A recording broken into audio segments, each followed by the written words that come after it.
Bonjour à tous, bonjour et bienvenue sur la chaîne du Dragon, la seule chaîne qui n'a pas la langue dans la popoche.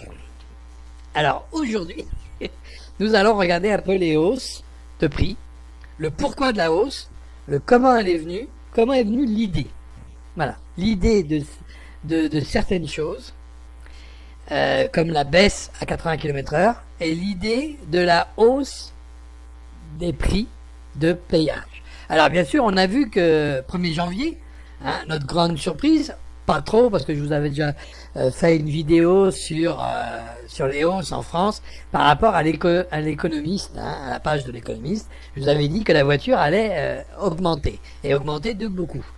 Et là, donc, ça dépasse mes espérances. Donc nous arrivons au 1er janvier, donc déjà le 30, on nous disait que tout allait augmenter. Et donc les photos foisonnaient sur le net dans ce style que vous voyez actuellement.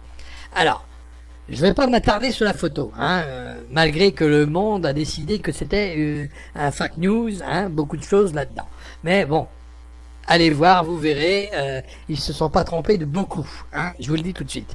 C'est vrai que ce n'est pas l'État qui va dire d'augmenter les mutuelles, les assurances, choses comme ça, mais enfin il y contribue quand même un peu. Et nous payons de toute façon. Donc, arrivé au bout du compte, vous savez très bien, et j'ai pas besoin de vous le dire 10 fois, une fois ça va suffire, même 2, parce que ça va être marrant. Vous savez bien qui c'est qui paye, et si vous le savez pas, eh ben écoutez ça. C'est toujours les mêmes couillons qui payent. Il y en a marre.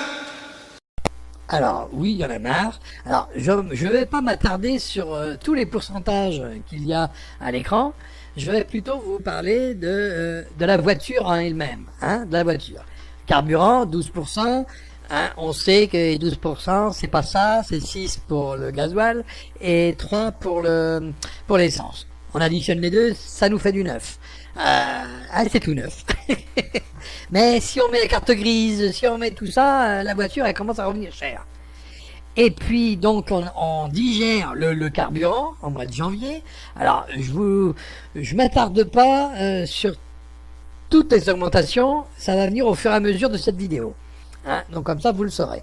Parce que par exemple la CSG, c'est pas 21%, loin de là, c'est 22,7%. Donc là, ils se sont pas trompés, ils ont été en dessous. Donc, mais fin janvier, quand même, on a eu droit à nous rappeler qu'on arrivait au 1er février. Et au mois de février, qu'est-ce qu'on voit? On voit une augmentation de tout. Surtout des infrastructures routières. Et là, le parc français, c'est-à-dire le parc principal, va augmenter, le péage va augmenter de 1 à 2% pour le réseau principal. Le réseau secondaire, c'est de 2 à 4%. Alors, je vous parle de ça parce qu'il va falloir un petit peu comprendre tout ce qui arrive après. Parce que c'est vrai que le péage en lui-même, si on dit il augmente, c'est normal, ça augmente tous les ans. Mais rappelez-vous ce que France 2 avait fait il n'y a pas si longtemps. Au mois de septembre de 2017. Eh oui, et oui, et oui, et oui. Donc il vous avait fait quand même une petite fleur, il vous avait trouvé des accords secrets. Alors, les accords secrets, ça, on aime ça, nous en France, le secret. On voit bien que c'est pour nous niquer, encore une fois. Mais pourquoi cet accord? Et en quelle mesure? Alors, cet accord, d'abord, elle a été faite en 2014 avec le ministre de l'époque qui représentait le gouvernement, ni plus ni moins, le ministre de l'économie. Et je vous donne dans le mille qui était qui. Emmanuel Macron. D'accord? C'est lui qui a passé cet accord. Et cet accord, il disait quoi? Il disait le droit d'augmenter leurs tarifs chaque année entre 2019 et 2023. Donc entre 2019 et 2023, ils ont le droit d'augmenter leurs tarifs pour récupérer 2015. On est d'accord. Donc pour augmenter, pour récupérer 2015. C'est comme ça qu'ils l'ont compris, puisque si vous regardez, et l'augmentation 2016, elle a eu lieu, donc ça veut dire que les prix n'ont pas été gelés, puisque vous allez vite vous rendre compte pourquoi. Alors, 2016, ça a été augmenté. 2017, ça a été augmenté. 2018, on est parti. Là, c'est augmenté et ça ne augmente pas tout petit. Hein. Alors, moi, je suis allé voir un petit peu partout sur tous les articles, et là, on voit bien, c'est Macron qui a fait ça, et puis et pourquoi donc ils augmentent 2018 s'ils doivent augmenter que en 2019? Ben non, ça marche pas comme ça. Ils augmenteront et mettront un tarif beaucoup plus fort en 2019. Voilà. Pour pallier 2015, alors qu'ils n'ont jamais perdu, hein, puisqu'ils ont été augmentés, et d'après le point, c'est de 1,16%. Les tarifs, et un automobiliste qui a été interviewé à l'époque. Donc vous voyez bien. Mais ensuite, moi je suis allé voir 60 millions de consommateurs. Pas 60 millions d'amis, mais 60 millions de consommateurs. Et lui, qu'est-ce qu'il dit? Alors lui, il dit comme ça qu'en 2017, en été 2017, quand il a fait cet article, il a pris un exemple, hein, sur 6 ans. Sur 6 ans, il faut savoir que ça a augmenté de 5,3%. 28 tronçons sur 29. Hein. Alors... donc, ça a augmenté de 5,3%. D'accord? Et donc, il a pris un exemple. Paris-Montpellier, donc pour aller via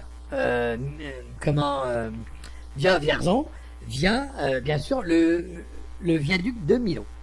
Et le coût, au moment où ils ont fait cet article, le coût était de 46,10 € contre 40,90 € en 2011. Donc, si on fait 2011-2017, l'augmentation est de 12,7%. C'est Thibault Lavie, donc bien plus fort que l'inflation. Et pourquoi je dis ça? Parce qu'il faut savoir que les autoroutes, quand ils augmentent, ils ont 3 critères. Le premier, c'est qu'ils calculent par rapport à l'augmentation, c'est-à-dire l'inflation de l'année passée. Donc 2016, il a été augmenté, donc ça veut dire qu'ils ont regardé l'inflation de l'année 2015. Voilà pourquoi je vous dis ça. Ensuite, ça c'est le premier critère. Et ils prennent 70%, attention, hein, 70% de l'inflation. Hein, pas 100%, mais ils sont pas loin. Vous allez voir. Ensuite, deuxième critère, c'est depuis 2013, l'État a décidé que tous ceux qui utilisaient le parc, le domaine public, on va dire, ça devait payer un loyer. Ça, on va parler de loyer. Comme ça, au moins, tout le monde comprendra. C'est un loyer qu'on doit payer à l'État parce qu'ils utilisent le domaine public. Mais ça n'appartient pas à l'État, ça appartient à la nation. Donc c'est normal qu'ils payent un loyer pour le domaine public, puisque ça vous appartient, et pas à un homme ni à l'État. Hein. Il suffit de regarder les chartes et les droits de l'homme, hein, c'est clair, et ce qui gouverne la France. Ça n'appartient pas à un homme ni à un groupe. Hein. Ça appartient à la nation. Tout ce qui est bien de l'État. Voilà. Ensuite, vous avez donc vous avez cette augmentation par rapport à ce loyer. Donc, l'État est pour quelque chose. Et qu'est-ce qu'ils ont dit, les organismes d'autoroute? Ils ont dit que cette année, l'État voulait prendre 50%. Augmentait de 50%. Voilà. Donc, leur participation. Alors là, ça, tout de suite, ça, hein, on est d'accord. Ensuite, vous avez les travaux. Ça, c'est le troisième critère. Les travaux engendrés, annexes, et bien sûr, tout ce qui est légal à côté. C'est-à-dire les permis de construire, enfin, tout ce qui peut être légal et qui engendre les petits travaux. Hein, voilà. Tout ça, tout ça, on additionne le tout et ça vous fait un tarif défiant toute concurrence. Hein. Et bien sûr, pour notre gouverne, c'est bien sûr. C'est toujours les mêmes couillons qui payent. Il y en a marre. Alors maintenant, allons voir un petit peu ce que ça engendre, cette augmentation. Alors on sait que c'est Macron qui a fait l'accord, hein, et pourtant ils augmentent. Alors maintenant, allons voir autre chose qui n'a rien à voir. Eh ben mon œil, oui, ça a à voir. Alors moi après j'ai regardé un petit peu partout et je vois manifestations, hein, des pétitions sur le net, manifestations à Paris, un peu partout en France, avec les motards et les automobilistes. Alors pourquoi, bien sûr, ces manifestations? Bah à cause de la baisse. Là, ce coup-là, on baisse. Hein. Ce coup-là, on n'est pas en hausse, hein, loin de là. On est en baisse de 10 km/h. Ce qui nous fait sur le réseau rouler à 80 km/h. Alors pourquoi je mets les 80 km/h à côté des augmentations d'autoroute? Bah, réfléchissez un peu et vous allez vite vous en rendre compte. Hein? Pourquoi on baisse de 10 km/h? Donc là, déjà, faut savoir pourquoi. Et qui a pondu cette ineptie? Alors là, on va vite voir qui a pondu cette ineptie, et ça n'a rien à voir avec la France. Et ça n'a rien à voir avec la sécurité, et encore moins rien à voir avec la pollution. Hein? On est d'accord. Je vous montrerai après quelques autres articles. Donc là, on arrive sur la fameuse manifestation. Manifestation, 80 km/h, tout le monde n'est pas d'accord, donc ils balancent leurs arguments, et ils sont valables, je peux vous le dire. Donc on arrive quand même à... Moi je me pose la question, et là je suis tombé sur Figaro, sur cet article, et je me posais la question quand même, mais qui a pondu ça, quoi? Sur quel critère qu'on nous a mis 10? On aurait pu mettre 20. Qu'est-ce que c'est que ces 10 là? Voilà. Et d'où ça vient? Voilà. Alors j'ai regardé l'article, je l'ai lu, hein, donc vous allez le voir dérouler, hein, de toute façon, hein, vous inquiétez surtout pas. Et on arrive au bout de l'article, là on voit que ça vient de Suède. Eh ouais. Par des scientifiques suédois, alors Nilsson et Wilk, alors je ne sais pas comment ça se prononce, hein, c'est un nom viking, Wilki ou un truc comme ça. Voilà, allez, hein, on va pas. C'est viking. Ah, c'est viking. Hein. Alors les vikings déjà, ils nous ont embêtés au temps des Gaulois, hein, sur nos côtes. Hein. Ils ont découvert l'Amérique et maintenant ils commencent à nous casser les pieds avec nos lois. Oh, c'est beau la vie. Alors. Bon, moi j'ai regardé ça, et bien sûr, alors eux, ils ont préconisé 10 km/h de moins, ça sauverait 350 à 400 vies par an. Oh, c'est beau la vie, c'est beau la vie. Bah, mettez un piéton devant une voiture qui roule à 90, et mettez un autre devant une voiture qui roule à 80, je vous garantis, il fait pas un pli quand même. Hein. il ira 10 fois moins vite à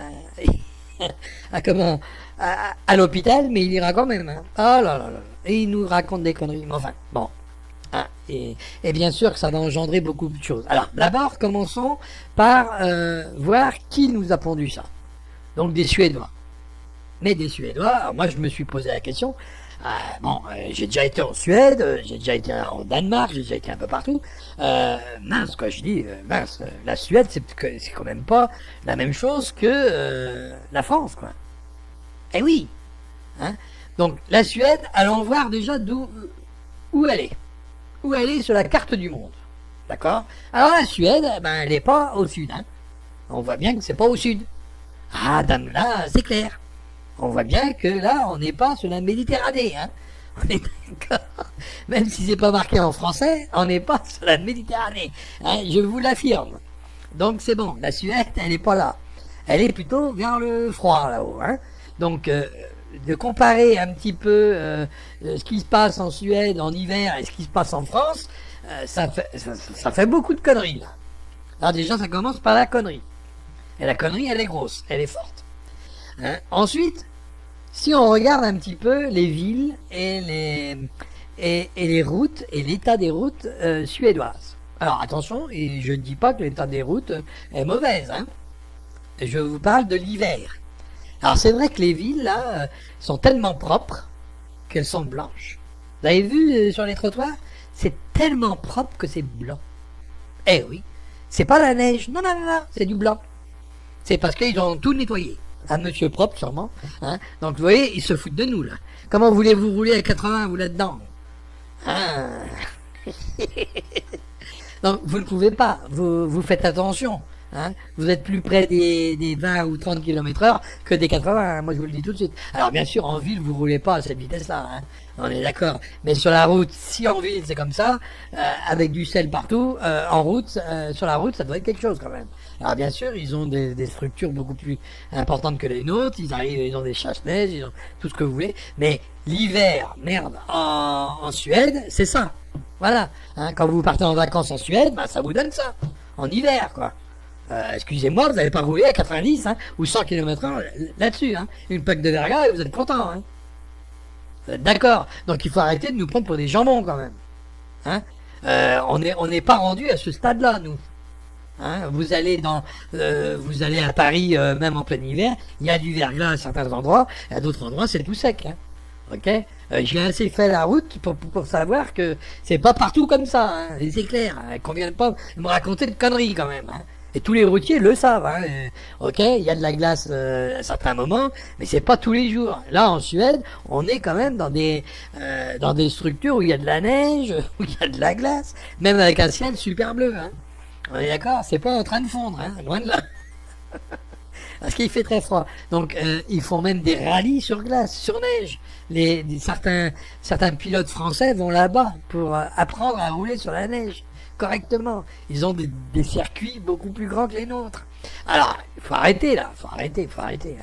Hein.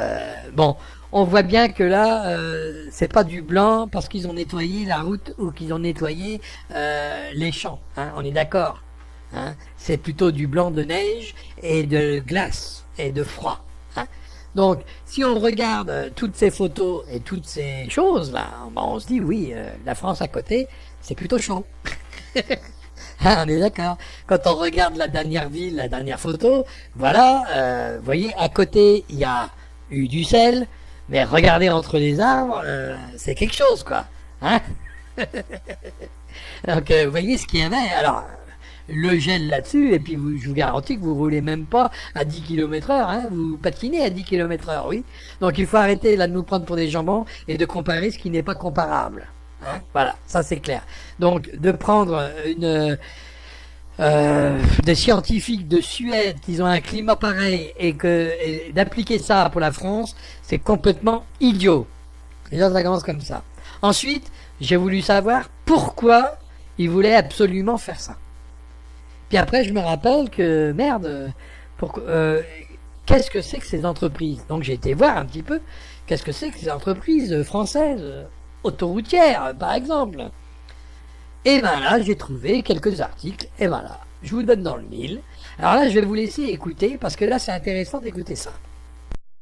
À qui profite vraiment l'abaissement de la vitesse sur les routes? La décision d'abaisser la vitesse sur les routes à 80 km/h pour réduire le nombre d'accidents mortels suscite la polémique. Arthur Théo, spécialiste en stratégie d'entreprise, nous livre un éclairage intéressant sur les vraies raisons de cette décision. L'une des principales raisons évoquées pour s'opposer à la nouvelle limitation de vitesse se fonde sur le fait que le passage de 90 à 80 km/h va accroître la dangerosité des dépassements de camions. Sans parler de la reculade du Danemark, qui a décidé de remonter la vitesse maximum sur route de 80 à 90 km pour également sauver des vies. L'autoroute plutôt que la route, il est clair et sans ambiguïté, en revanche, de constater que cette mesure va inciter les automobilistes, notamment sur les distances comprises entre 50 et 150 km, à payer l'autoroute plutôt qu'à utiliser la route. Cette situation ne pourra que booster les bénéfices d'ores et déjà mirifiques des sociétés d'autoroutes, et apporter des liquidités à leurs actionnaires, notamment les groupes de BTP, et de gestion des infrastructures, comme l'Espagnol Abertis et les Français Eiffage et Vinci. Hasard du calendrier, à peine quelques semaines après la décision de réduire la limitation à 80 km/h sur les routes, les prix des péages vont augmenter d'1 à 2% à partir de ce jeudi 1er février. Et cela sur les autoroutes des trois grands réseaux, Vinci, SANEF et APRR. La hausse sera de 3 à 4% sur le réseau secondaire. La facture pour l'automobiliste devrait s'élever au bout du compte à près de 500 millions d'euros. En France, Vinci serait le principal bénéficiaire de cette baisse à 80 km/h sur route. À lui seul, il gère 4500 km d'autoroutes payantes sur les quelques 9000 km qui maillent le territoire français. Rien que sur l'année 2016, l'EBITDA, bénéfices avant impôts, intérêts de la dette et amortissement, de Vinci Autoroutes s'élevait à 3,7 milliards d'euros, plus 5,3% par rapport à 2015. Une vraie cash machine. Aussi, ce coup de pouce du gouvernement arrive à point nommé. Au moment même, où il décide d'abandonner le projet de construction du nouvel aéroport de Notre-Dame-des-Landes. Car cette décision touche de plein fouet Vinci. En effet, le groupe de BTP avait signé en 2010 un contrat de 55 ans pour exploiter les actuels aéroports de Nantes Atlantique et de Saint-Nazaire, construire et gérer le nouvel aéroport de Notre-Dame-des-Landes. et complique la situation du gouvernement, qui devra verser des indemnités de plusieurs centaines de millions d'euros pour non-respect du contrat signé. Le passage à 80 km/h devient alors un argument de choc, un ticket gagnant, pour apaiser la colère de Vinci, et faciliter les pourparlers sur le montant de l'indemnité à payer. Bref, limiter la facture et boucler le dossier de Notre-Dame-des-Landes de la meilleure façon possible. Donc vous avez, j'espère, bien entendu et bien compris la chose que à cause de l'aéroport, les autoroutes augmentent pour pouvoir payer moins cher le fameux contrat de 55 ans, des indemnités qu'ils doivent recevoir. Et voilà, et vous comprenez maintenant pourquoi ça augmente d'un côté, ça baisse de l'autre, pour vous empêcher de rouler sur le réseau secondaire. Pourquoi pas? Parce que sur ce réseau-là, il va y avoir des radars beaucoup plus, vous inquiétez surtout pas. Il va y avoir beaucoup plus d'embouteillages, puisque vous allez rouler moins vite. Vous allez arriver moins vite aux embouteillages, mais vous allez y arriver quand même. Et en plus, les camions qui sont sur cette route-là vont vous gêner. Vous ne pourrez plus les doubler. Enfin, c'est intenable, l'histoire. Et là, vous allez payer. C'est clair. Parce que pourquoi? Vous allez aller sur les autoroutes pour être plus tranquille. Comme une fois ça m'est arrivé, tiens, je vais être tranquille, je vais prendre un tronçon d'autoroute, ça va être beaucoup plus facile. Combien de fois ils ont gagné de l'argent avec moi comme ça? Parce que la route était difficile. Voilà. Donc, vous voyez bien que là, il y a quelque chose qui est en train de se passer dans notre dos. Et donc là, vous voyez un plan bien structuré dans toute sa splendeur. Alors maintenant, quand on vous dit qu'il y a un plan pour le monde, bon, déjà, à notre échelle, à nous, on peut voir ce plan. Le plan d'augmentation d'un côté, de baisse de l'autre, pour pouvoir baisser des tarifs. Pour pouvoir gagner de l'argent, ni plus ni moins. Ni plus ni moins. Mais sur le compte de qui? Quand je vous dis que 2% sont en train de faire chier le monde, 2% du monde sont en train de faire chier 98% du reste. Et c'est clair. Et on accepte tous. Qui c'est, à part les motards et les automobilistes qui veulent pas une baisse des kilométrages, mais qui a mobilisé la population pour les hausses de prix? Personne. Vous voyez, on accepte, donc on ne dit rien, on consent. Voilà, c'est clair, c'est clair. Donc, heureusement que la Bretagne, il n'y a pas trop de péage, mais quand on voit les radars de tronçons, vous inquiétez pas, les radars de tronçons, ils sont là. Alors, bien sûr, ils sont pas en activité, qu'ils vous disent, mais à un moment ou à un autre, vous verrez qu'ils les mettraient en activité. Et c'est clair. On les met pas une structure comme ça pour faire joli. En plus, c'est dégueulasse, c'est pas beau. Donc, on met pas un truc comme ça pour faire joli. C'est clair aussi. Alors, pourquoi ils l'ont laissé? S'ils veulent pas le faire sur la Bretagne, pourquoi ils l'ont laissé? Bon, soyons sérieux, soyons sérieux, s'il vous plaît. Donc vous voyez bien que là, ils essayent de nous faire payer là où on ne devrait pas. Ça, c'est clair et net. Bon, maintenant, on va s'arrêter sur tout ce qui est, j'espère que vous l'avez compris, c'est vraiment le mondialisme dans toute sa splendeur. Alors, il y a un petit plan là qu'on a découvert, mais on peut avoir un plan à grande échelle. Alors, qu'est-ce qui se passe dans le reste du monde? Alors moi, personnellement, j'ai été faire des recherches, bien sûr, à cause de toutes ces augmentations, ces choses comme ça. J'étais en Suède, j'étais partout. Et qu'est-ce qui s'est passé? Il s'est passé que j'ai vu en Russie quelque chose qui s'est passé de pas banal. Alors, je me suis posé la question, sommes-nous dans des tribulations? Ah oui, au mois de janvier, oui, février, sommes-nous dans des tribulations? Alors, pourquoi je dis ça? Déjà en Russie, qu'est-ce qui s'est passé? Alors là, vous avez une femme qui a vendu un bébé pour partir en Asie centrale. Alors, le prix, 166 €. Voilà, n'importe quoi. Oui, pour partir. Oui. Et en plus, bon, ça lui a chopé 4 ans de prison quand même. Mais voyez un peu le geste, le fait de vendre son bébé. Hein, vous voyez un peu, alors soit que c'est un gros désespoir, hein, et qu'elle pouvait plus faire autrement, mais rien ne justifie ça, hein, on est d'accord. Mais ce geste-là, comment elle a pu l'envisager? Pourquoi elle a pu l'envisager? Ce qui serait bien quand même de savoir, hein, dans quelle étagère, comme on dit. Hein, voilà.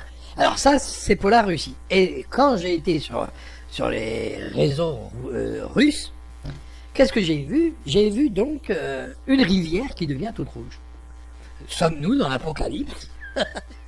Hein, la rivière, et puis c'est... Alors, au début, on voit une petite photo où ça que c'est... On a l'impression que c'est du local, mais c'est pas du local. Parce qu'on voit une photo qui montre la rivière à perte de vue, et c'est tout rouge. Effectivement, elle est toute rouge. L'eau devient rouge. Ah, voilà autre chose. Et alors, je me suis attardé sur l'eau qui devient rouge. Et là, alors là, il y a même au Liban une rivière qui est devenue rouge. Bon. Alors là, je dis, là, il y a quand même quelque chose. Et je refais des recherches. Et là, plus près de nous, bien plus près, on a la Suisse. Eh oui, la Suisse a une rivière rouge qui devient rouge. Mais là, les scientifiques se sont penchés dessus. Et qu'est-ce qu'ils ont découvert? Rien du tout. Ils ne l'expliquent pas. Elle est devenue rouge d'un coup. Vous voyez? Et vous pouvez voir les photos. Hein. Ça, c'est la Suisse. Et la Suisse est devenue toute rouge. Enfin, la rivière en question est devenue rouge. Alors là, est-ce que on ne serait pas dans une tribulation où l'eau deviendrait sang? Alors c'est pas du sang, hein. Bon, j'ai vu certains qui croyaient que la mer serait devenue du sang à la fin des temps. Mais non, il n'y aura pas du sang. Soyez pas idiots. Hein. Vous n'allez pas aller avec un docteur, avec une perf, mettre ça dans l'eau et mettre ça dans votre bras pour essayer de faire une transfusion. Hein. Faut arrêter les délires, quoi. Hein. Ça va pas devenir du sang. Ça va devenir la couleur sang. Voilà. Hein. Quand les prophéties s'annoncent et que celui qui écrit la prophétie voit les choses à travers le regard de Dieu, qu'est-ce qu'il voit? Il voit simplement l'eau devenir rouge. Mais il ne l'analyse pas, l'eau. Quand il voit les oiseaux tomber du ciel, il ne sait pas pourquoi ils tombent du ciel. Il les voit simplement tomber. Il les voit mourir. Il voit les poissons mourir. Il voit les animaux de la terre mourir, disparaître. Certains meurent, certains disparaissent, certains s'échouent, certains... Il y a plein de choses comme ça. Mais il ne voit que ça, lui. Donc il dit, la mer deviendra couleur sang, les oiseaux périront, tomberont du ciel, les poissons ils mourront, voilà, c'est clair. Mais il va pas expliquer ça, il va pas dire à cause de la pollution ambiante ou à cause qu'il y a des produits chimiques. Hein, c'est clair. Il peut pas le savoir, ça. Il n'y a que nous qui le savons. Et c'est pour ça qu'on n'arrive pas à mettre ça sur une prophétie. Parce que il y a tellement de raisons pour que ça arrive. Mais est-ce qu'il a vu l'avenir? Mais oui, il a vu l'avenir. Donc, s'il a vu les poissons mourir, pour lui, qui est homme de Dieu, qu'est-ce qu'il dit? Il dit, à la fin des temps, les poissons mourront, ou les animaux mourront par centaines. C'est Dieu qui l'a voulu ainsi. Voilà, dans sa tête, c'est Dieu qui l'a voulu ainsi. Mais c'est à cause des hommes que ça mourra. Dieu, lui, il nous a mis sur la terre, et il nous laisse faire. Jusqu'à sa colère, hein, basta. Mais il nous laisse faire. Parce qu'il nous laisse évoluer tout seul. Et c'est pour ça qu'on a un libre arbitre. Ah, non, de oui. Donc, et voilà pourquoi. Pourquoi vous ne pouvez pas mettre tout ce qui se passe sur les prophéties. Même que vous les verrez, vous rendrez même pas compte. Parce qu'on vous donnera des raisons. Il y aura toujours une raison. Hein, les oiseaux sont tombés du ciel, on va vous donner une raison. Parce qu'il y a eu un nuage toxique qui les a heurtés. Oui, qu'il y a eu un nuage toxique. Oui, qu'il y a eu un agent pathogène ou un agent chimique. Bien sûr, peut-être. Mais effectivement, celui qui a fait la prophétie et qui l'a vu en esprit, ne peut pas dire qu'il a un agent. Parce que d'abord, il est invisible, cet agent, c'est une vapeur, c'est une fumée, c'est un courant d'air. Et ensuite, il voit les oiseaux tomber, encore une fois. Hein. Il ne voit pas l'agent. Hein. Il va pas dire le comment, il va dire voilà ce qui se passe. Hein. Et tout ça, ça vient dans la fin des temps. Voilà, parce qu'on arrive, si on continue à ce tarif-là, ça va pas être que les oiseaux qui vont tomber. Nous avec. C'est clair. Hein. Bon, on sait que le soleil, il était jaune pendant un moment. Moi, quand j'étais gamin, je prenais le crayon jaune. Aujourd'hui, vous prenez un gamin, vous lui dites dessine le soleil.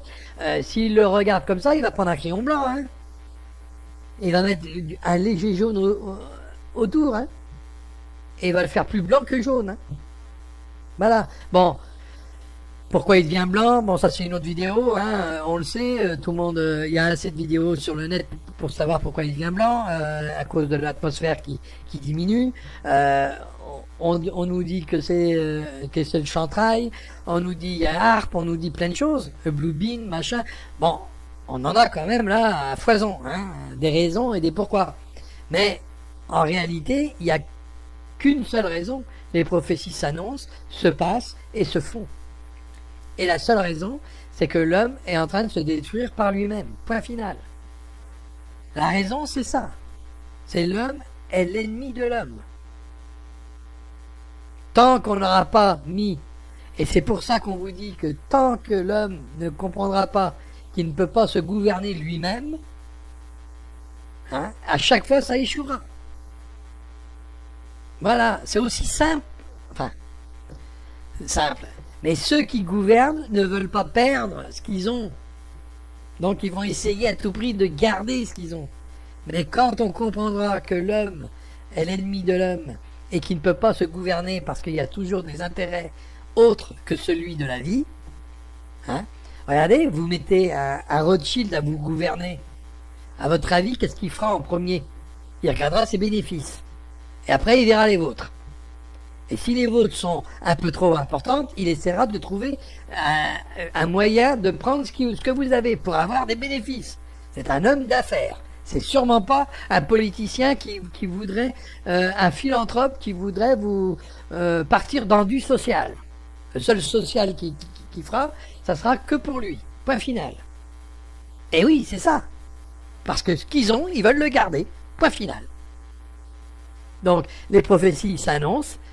Au fur et à mesure qu'ils arrivent, on les voit, mais on ne les voit pas en réalité. On est aveugle aux prophéties, on est aveugle à tout ce qui se passe, mais regardez ce qui se passe.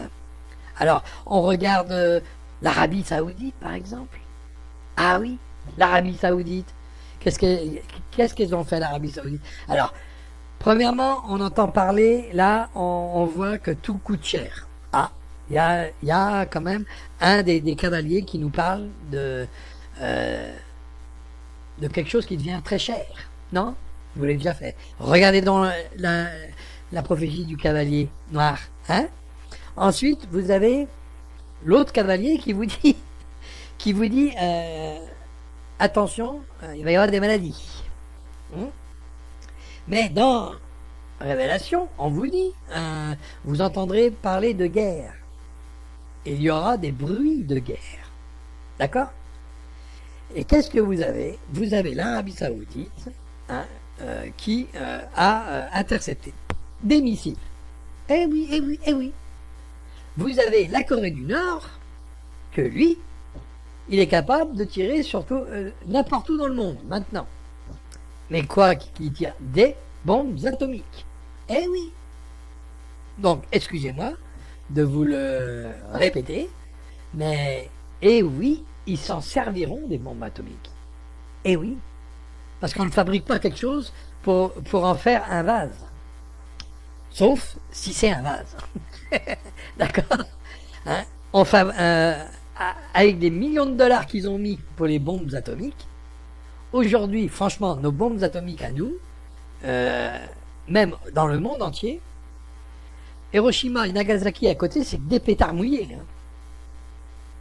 Hein? Là, à l'heure d'aujourd'hui, nos bombes à nous, waouh! Hein?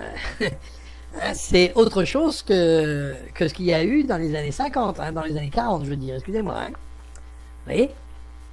Faut arrêter un peu les... Hein? On est d'accord.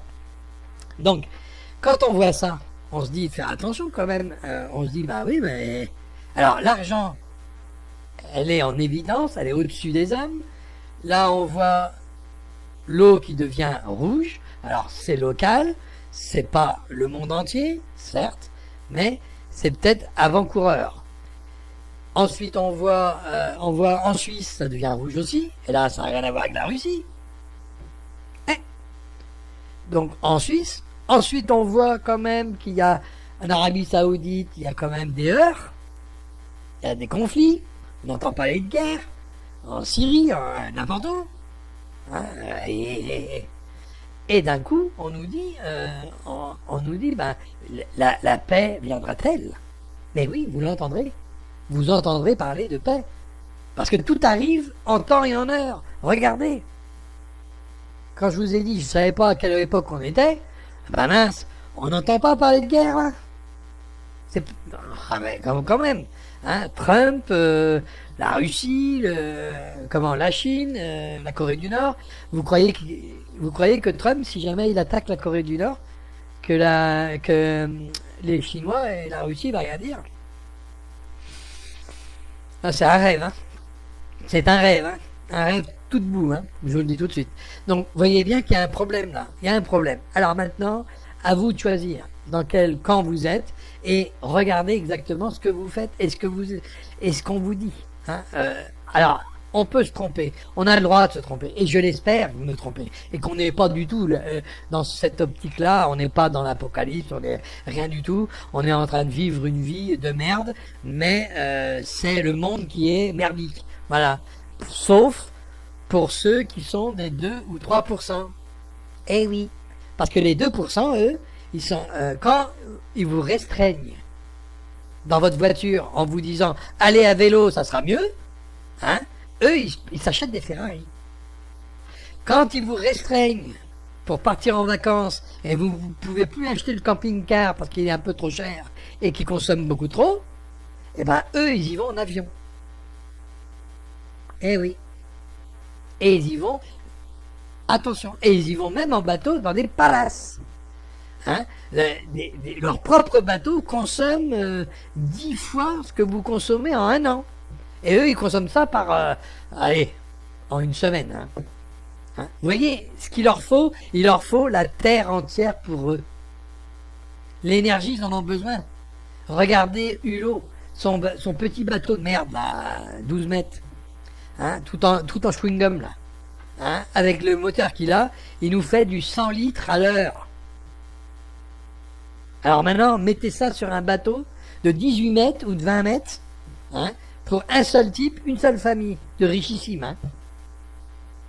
Alors si lui, il fait 100 litres à l'heure, combien il fait l'autre à l'heure, à votre avis? Hein? Les réservoirs, c'est des soutes. Hein. C'est tout le long du bateau. Ok, hein. Il y a les mailles vides et il y a les soutes à gasoil. Ok. Donc, je vous garantis que la consommation, elle est bonne. Hein. Elle est même très bonne pour un bateau. Hein. Parce qu'il faut quand même avoir de la force dans les moteurs. Hein. Puis les moteurs, ils sont pas tout petits. Hein. Bon. Donc, vous voyez bien que là, il y a 2 poids, 2 mesures. Hein. Vous avez le droit de faire des économies. Vous avez le droit de payer. Vous avez le droit de tout faire pour leur rendre service. Mais eux, ils ont le droit de dépenser. Et de acheter. Et de pas acheter n'importe quoi. On achète des Ferrari qui consomment du 20 litres, on achète des Lamborghini, on achète enfin, toutes les voitures qui consomment énormément et qui sont imprenables pour vous, parce que rien que la consommation pour partir au boulot, ça vous ferait votre paye. Hein. Donc il faut arrêter un peu les délires. Donc là, plus personne ne veut en acheter, hein. On est d'accord. Mais par contre, eux, ils les achètent à des prix d'or. Hein. À des prix d'or. Vous vous rendez bien compte de ça. Je ne sais pas si vous vous rendez compte de ça, mais c'est 2% qui veulent tout ce que vous avez. Ils veulent l'énergie. Comme vous avez besoin d'énergie. Et en 2050, il faut savoir qu'on sera plus de 10 milliards. on est 7 milliards et quelques, 8 milliards maintenant. En 2050, à ce tarif-là, on sera 10 milliards. Plus de 10 milliards. Et vous inquiétez pas, ça arrivera avant. Mais, pour eux, ils ont calculé ça comme ça. Donc 10 milliards d'énergie, il va falloir donner à toute la planète l'énergie qu'il faut. D'accord? Alors c'est pour ça que eux, ils veulent garder ce qu'ils ont. Ils savent qu'à un moment donné, vous allez en vouloir plus, et vous serez obligé d'en avoir plus, puisqu'il y a plus de monde. Hein? Donc vous allez consommer plus. Et qu'est-ce qui va se passer? Il va se passer qu'eux vont perdre ces choses. Regardez déjà, pour ce qui est du pétrole, ils commencent à avoir peur de perdre leur manne. Hein? Tout cet argent. Ils commencent à avoir peur de le perdre. Donc qu'est-ce qu'ils commencent à faire? Ils commencent à faire des hybrides, des voitures hybrides, qui consomment très peu de pétrole. Déjà, ça va durer un peu plus longtemps. Et ensuite, ils consomment de l'électricité. Mais l'électricité, vous la payez. Donc, c'est pareil. Mais par contre, la batterie, ils vous la mettent à des prix d'or, hein, que vous ne pouvez pas l'acheter. Parce que 7 000 € une batterie, vous n'avez pas acheté 7 000 € une batterie. Quand il faut la changer tous les 10 ans. Hein. Arrivé au bout de 20, vous avez vu le prix. C'est le prix de la voiture. Hein. Au bout de deux fois, 3 fois, vous la changez, et c'est le prix de la voiture. Hein. C'est clair. Donc, vous voyez? Donc, ils vous les louent. Eh ben oui, comme ça, ils perdent pas. Total s'est mis à louer des batteries. Eh oui. Comme ça, ils perdent pas cet argent. Ils vont se transmettre, par exemple, le pétrole, ils vont le transférer sur les batteries. Comme ça, eh ben, ils auront toujours la même somme qui rentrera, et encore plus, parce que les batteries, attention, hein, c'est du 100 et quelques euros par mois. Hein. Oui. Hein. Il y a des batteries, des premières batteries à 40 €. Mais enfin, j'ai bien compris que les batteries à 40 €, c'est pour les petites voitures. Hein. Hein, il faut être logique. Hein. Pour les grosses voitures, ça sera autre chose. Hein, bah oui, plus c'est gros, plus ça consomme. Hein, ça c'est clair aussi. Alors bon, là-dessus, je vous souhaite une bonne journée et j'espère que cette vidéo vous aura plu. Moi, toujours est-il, elle m'a ouvert quelques horizons hein, à faire ces recherches-là. Alors, pour le fun, hein, pour le fun, je vous mets une dernière fois. C'est toujours les mêmes couillons qui payent. Et y en a marre. Alors, à bientôt à tous. Et c'est vrai qu'il y en a marre de tout payer. Alors, à bientôt. Et puis, bien sûr, bon 14 février. Hein, pour les Valentines, un gros bisou à tous. Pour les Valentins, une bonne poignée de main. Et puis, un bon repas. Parce que ce qui est romantique, c'est un bouquet de fleurs à la main, un repas dans un bon restaurant, au bord de la mer si possible, ou au bord de la montagne, pour ceux qui aiment la vue sur la montagne, et puis d'un autre côté une boîte de chocolat. Et puis bien sûr, tout ce qui peut arriver, je vous le souhaite, hein, d'arriver de bien. Hein. Donc il faut avoir le moral, parce que moi je l'ai, je suis toujours optimiste, hein, je me dis qu'à un moment ou à un autre, il y aura une conscience collective qui va se manifester, et qui devra de toute façon rendre des comptes. Ces personnes-là devront rendre des comptes. Ils prennent, ils donnent rien. Arrive un moment, il faut rendre des comptes. Voilà.